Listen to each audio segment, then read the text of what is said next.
Hey there, welcome in. My name's Josh, and today we're talking about freaking eyes, man. Like, we're going to be starting an eye series on how to actually draw anime eyes and a stylized version of the eyeballs. And just to get things like right out the gate, it's frustrating to me, but also kind of comforting how ridiculous perspective is all the time. Like, Drawbox gets annoying really fast because you feel like a loser because all you're doing is drawing freaking cubes over and over and over again.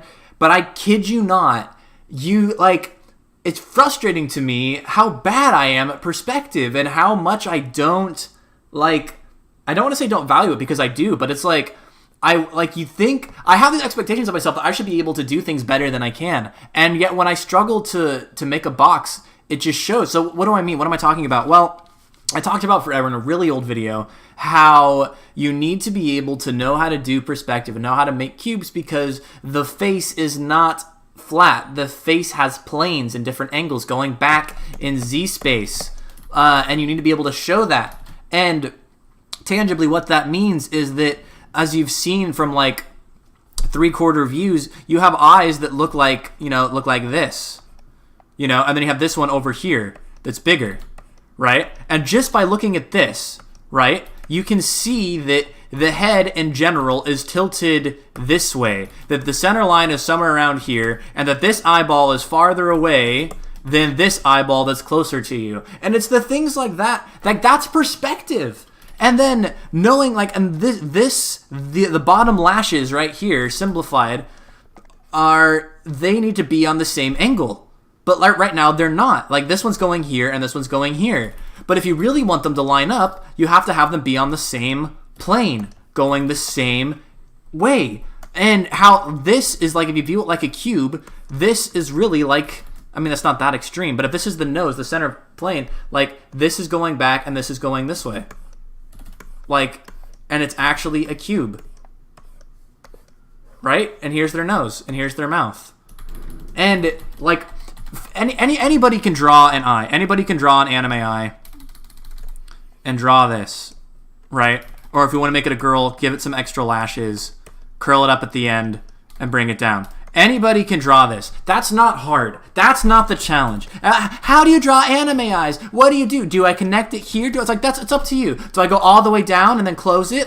It's up to you. That doesn't matter. That takes this much, that's a stylistic choice. It doesn't take that much energy and it's not that difficult to figure out just this. The hardest part about doing eyes is the shading and the relation to the other eye in the first place, because this is just one. So even if you make one look really sexy, that's why it's a meme to have I can't draw the other eye, and I draw the other eye like this, because that's the thing. That's where the difficulty lies, and you overcome that difficulty by knowing, and even the shading isn't really that complicated. You get, You have the shadow, especially if it's simplified. You have the shadow from the top of the lid right here, and then you can break. And this is stylized. This isn't super photoreal yet, but then you can just break the inside of the eye right there to get the light, and you can put another one down here if you really want to. If you really want to go edgy, and then if you want to be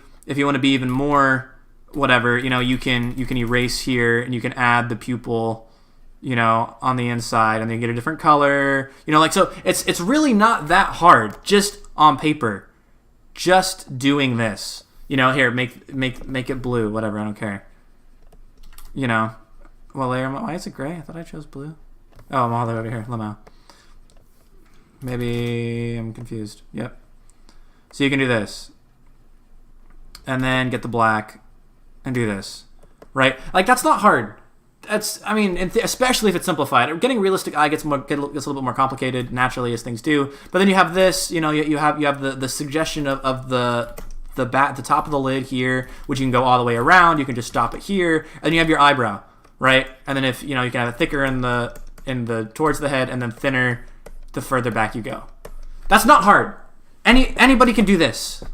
Fine. Even rendering that just by itself isn't that hard. Even if you try to go ham and make it, go super, super in depth, right? That's not hard. The hardest part is getting this to line up, at least for me. Of knowing that, the eye's going to go here, and then the nose is going to block this side of the eye right here because of this bridge of the nose here, and then how far the nose goes down. Getting things to play nicely with each other, that's all perspective. That's all it is. So yes, knowing how to do this is one thing, but then assembling it together and making it look right, and heck, even just seeing how the pupil is technically a circle, but yet depending on what angle it is, it looks like an ellipse, that's another thing. Because if you draw it all big like this, floating in the middle of the eye, that's going to look different than if you make it angular and more elliptical and you attach it to the top. And now you can see where they're looking. And now the problem that looks weird. That doesn't look right. It looks like this eye's a little bit lazy. It looks like it's not entirely focused. Why is that? Like, those are the questions. Like, but I drew it elliptical and I attached it to the top. So why does it not look right? That's the infuriating thing about eyes. People think that if they can learn how to just do this, all their problems go away. No, they won't. What you have to know is you have to be able to first know how to rotate this cube here. Like, and just a super simple, like, okay, you want to draw eyes? Cool. Power to you. Everyone wants to draw eyes. Eyes are cool. Eyes are sexy. Eyes are nice. Awesome. I want to draw eyes too. But what I'm forcing myself to do is that literally when I'm playing League, while I'm waiting to load up into the game after I die, whatever, I see if I can rotate a cube. Like, I see this cube, and this is the top, and it's facing up. And now I have that same side, and now it's facing a little bit out. And now it's like, okay, can I rotate this cube so that now it's going to face down? Can I do that? And you're like flexing your 3D cube rotation, because what you're doing is that just view this as a head angle. View this as a character looking up into the sky. And here's their nose. Now can I draw this person looking down? Now can I draw this person looking but it's a cube, you know? Like, if you can't do this, good luck getting dynamic, sexy anime girl poses to get a bunch of likes on Instagram. Like, or get a job in the industry, even if that's what you want to do. Like, it's ridiculous how much perspective is in everything. And it makes sense. Because all perspective is just showing the illusion of 3D on a 2D surface. So it makes sense that it's in everything. But it's like, gosh dang, man. Perspective. Oh, can't get away from it. You need it. So to start on eyes, I'll go back into this whole thing in another video. But just to start off, just start practicing rotating cubes if you haven't already. If you're already a pro and you have more self-control and you have more discipline than I do and more patience and you've been doing cubes for forever, then you're ahead of me. All right, and then you can wait for next week as I share how I chose to simplify parts of the eye or whatever. So. Good grief. Perspective is huge. You need perspective. So that's it for this week. Don't get caught up on the individual anatomy of the eye, specifically or stylizing of the eye. Get caught up in how the different features interact with each other in perspective, because that's the trick. So that's it for this week. Thanks so much for watching, and I'll see all of you next time.